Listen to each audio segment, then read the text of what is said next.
Let me tell you something that I've observed so consistently across so many years of this work that it has stopped surprising me, even though the first time I truly understood it, it stopped me completely. The avoidant does not treat everyone the way they treated you. I know that might be difficult to absorb when you are living inside the aftermath of what their behavior cost you. When the withdrawal and the silence and the relentless cycling of closeness and distance has left you feeling like the problem, like the variable that caused the equation to fail, like the one who was somehow too much or not enough, or fundamentally misaligned with what they needed. But it is true. The specific quality of what you experienced with them, the intensity of the connection before the walls went up, the depth of the brief, unguarded moments, the particular devastation of the withdrawal, that does not happen with everyone. It does not happen with most people. The avoidant moves through many relationships with a kind of managed, comfortable distance that never becomes genuinely threatening to their defenses. They engage, they are charming, often. They can be warm and interesting and present in ways that feel meaningful. But the walls never really tremble. The internal alarm never truly sounds. The system remains largely undisturbed. With you, something different happened. And I want to spend the next several thousand words explaining exactly what that difference was, why it happened with you specifically, and what it means that the avoidant both loves and fears you in ways that are inseparable from each other. The first thing I need to establish is what the avoidant means when they experience someone as special, because in the context of avoidant psychology, that word carries a very different weight than it does in ordinary relational language. For most people, feeling that someone is special is a pleasant, welcome experience. It is the beginning of something, an opening, an invitation to move closer, to invest more deeply, to allow the connection to grow into something that reflects the significance you feel. For the avoidant, feeling that someone is special is the beginning of something too. But what it begins is not an opening, it is an emergency. When the avoidant encounters someone who registers as genuinely special to them, someone whose presence reaches past the surface, whose quality of attention or depth of character or particular way of seeing the world creates a resonance that the avoidant cannot immediately categorize or contain. Their psychological system does not respond with the warmth and expansion that the feeling deserves. It responds with activation, with the quiet but urgent mobilization of every defense mechanism they have ever developed. Because special means significant. And significant means that losing this person would hurt. And hurt is the thing the entire architecture of avoidant attachment was constructed to prevent. So from the very beginning, often from the very first moment the avoidant recognized something different about you, there has been a war inside them between the pull toward you and the terror of what that pull represents. I want to describe what made you register as special in the avoidance experience, because I think this is something you deserve to understand clearly, not for vanity's sake, but because understanding it dismantles one of the most corrosive stories that avoidant relationships tend to leave behind. The story that says you are too much, or wrong for them, or that the very qualities that created the connection were ultimately the qualities that made the connection impossible. That story is backwards, and I want to turn it right way around. What made you register as special was almost certainly a combination of things that are genuinely rare in the avoidance relational experience. A quality of presence that did not perform itself, an emotional intelligence that moved toward rather than away from complexity, a capacity for depth that did not require the avoidant to simplify themselves in order to be understood, and underneath all of it, something that is perhaps the rarest quality of all in the avoidance relational history, the sense that you saw them, not the constructed version, not the self-sufficient, emotionally contained persona that functions as their primary social interface, the actual person underneath it, the one with the wound and the longing and the enormous suppressed capacity for feeling that they have spent most of their life keeping under careful management. Being seen at that level is, for the avoidant, one of the most intoxicating and most terrifying experiences imaginable. Intoxicating because it is what every human being most fundamentally wants, to be known completely and chosen anyway. Terrifying because being known completely removes the protection of the persona, and without the persona, the avoidant has no defense between their true self and the possibility of devastating loss. You did not see through their walls because you were aggressive or persistent, or because you refused to respect their boundaries. You saw through them because the quality of your attention was genuinely different. because something in you recognized something in them with a clarity that bypassed all the usual surface-level relational transactions and landed somewhere much deeper. And they felt that landing, completely, in ways they are probably still feeling now. Now I want to go into the specific psychology of why love and fear become inseparable for the avoidant when they encounter someone like you, because I think this is the piece that most people never fully receive, and it is the piece that changes everything about how you interpret what happened between you. The avoidant's fear is not fear of you. I want to be very precise about this because the distinction matters enormously. When the avoidant pulls back from you, when the walls go up at the precise moment the connection reaches a depth that should, by any reasonable relational logic, be moving things forward, that retreat is not a reaction to who you are. It is a reaction to who they become in your presence. In your presence, the avoidant becomes someone who needs, someone who feels with an intensity that exceeds their management capacity, someone whose carefully constructed self-narrative of independence and emotional self-sufficiency begins to develop cracks that let through feelings they have not allowed themselves to feel in years, possibly ever. You do not create those feelings. They were always there, living in the suppressed interior that the persona was built to conceal. What you do, what the quality of your presence does, is make it impossible for the avoidant to continue pretending those feelings are not there. You are too perceptive, too genuinely attuned, too present in a way that makes the performance of not feeling unsustainable.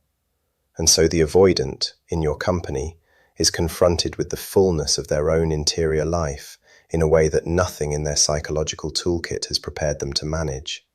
They cannot be the person they have always been around you, because you see through that person to the real one. And the real one, the needing, feeling, longing, frightened, profoundly human real one, is the person the avoidant has the most complicated and the most avoidant relationship with of all. They are not afraid of you. They are afraid of themselves, as witnessed by you. This distinction carries practical implications that I think are worth examining carefully, because if the fear is about what they become in your presence, then the withdrawal makes a very specific kind of sense that it does not make if you interpret it as a response to something you did or failed to do. The withdrawal is an attempt to return to a self that feels manageable, to get back inside the persona after the persona has been breached, to rebuild, with distance, the emotional architecture that your proximity kept dismantling. It is not a verdict on the connection. It is not a decision that the connection is not worth having. It is a desperate, largely unconscious attempt to get back to a psychological equilibrium that the connection, by its very nature, makes impossible to maintain. This is why the cycling happens. The closeness followed by the distance, followed by the closeness again. The avoidant retreats to regroup, to rebuild the walls, to re-establish the self-narrative of not needing. And then the pull toward you reasserts itself, because you are special, because what exists between you is not something that simply dissolves in the presence of distance, and the cycle begins again. You were not caught in that cycle because of anything you did wrong. You were caught in it because you are the specific kind of person that the avoidance attachment system cannot process with any of its usual strategies. You defied every category. You exceeded every management technique. You were, in the most precise psychological sense of the word, too real to be kept at a comfortable distance. I want to talk now about something that I find particularly important and particularly under-addressed in most conversations about avoidant attachment. The specific quality of the avoidant's love for someone they experience as special. Because I think most people who have loved an avoidant significantly underestimate what they were actually receiving, precisely because it arrived in such a distorted and painful form. The avoidant who loves someone they experience as truly special loves with a private intensity that would genuinely astonish most people on the receiving end of it. Not because the avoidant performs that love openly, they do not, or at least cannot consistently, but because the suppression of something does not diminish its force, it concentrates it. Think about what that means. All of the feeling that could not be expressed directly, all of the longing and tenderness and specific, detailed, involuntary attunement to who you are. It does not disappear into the suppression. It accumulates there. It builds pressure. It finds indirect channels. The noticing I have described in previous conversations, the small protections, the moments of unguarded warmth that arrive without warning and retreat almost immediately. The avoidant who loves you specially loves you with the full force of a feeling that has nowhere adequate to go. And the nowhere it has to go is not because the feeling is insufficient. It is because the channel between the feeling and its expression has been blocked by decades of learned self-protection. You were receiving something enormous, something that was being delivered through the smallest possible opening because the larger openings had been sealed shut long before you arrived. And the fact that it arrived distorted, insufficient, and ultimately painful does not mean it was not real. It means the person feeling it did not yet have the capacity to deliver it in the form it deserved. Now I want to address the question that I know is living very close to the surface for anyone watching this. The question of whether understanding all of this, the specialness, the love, the fear, the specific psychology of why you activated the avoidant's deepest defense responses, changes anything practically, whether it means something for where things go from here. And I want to answer that with the honesty that I think has characterized this entire series of conversations.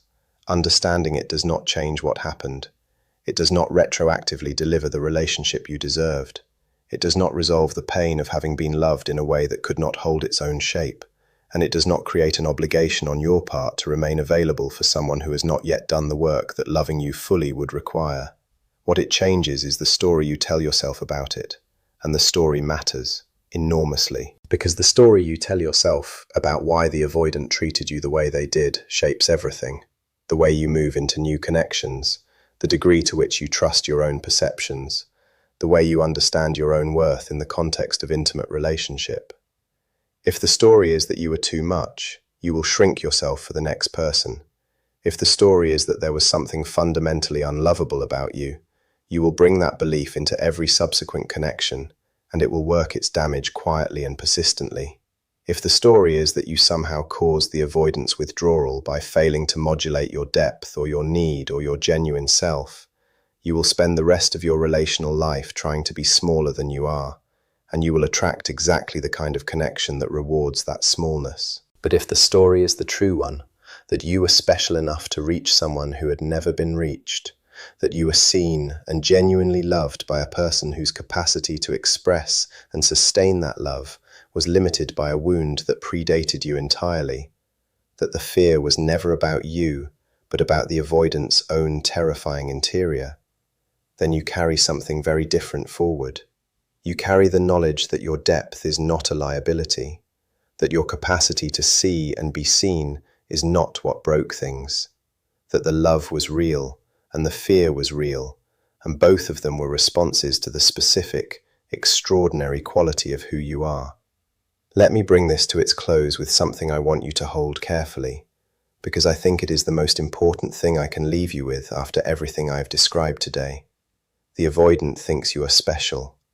In all likelihood, they are still thinking it. In the quiet moments, in the unguarded hours, in the private interior that their defenses cannot fully police, you are there. As the person who reached them in ways they have protected themselves against for years. As the person who made the walls feel, for perhaps the first time, like a prison rather than a refuge. As the person whose absence, now that it is real, has a specific weight and a specific shape that no distraction has yet been able to fully displace. That is not nothing. I will not pretend it is nothing, but I also will not pretend that it is enough. Because love that cannot find its expression, love that lives permanently in the suppressed interior, that is felt with intensity and delivered with insufficiency, that reaches toward you in private and retreats from you in practice, is not the love you deserve to build a life around. You deserve the love that makes it all the way out, that arrives in the form it was intended. That does not require you to translate, interpret, weight, or diminish yourself to accommodate the distance between what is felt and what is expressed.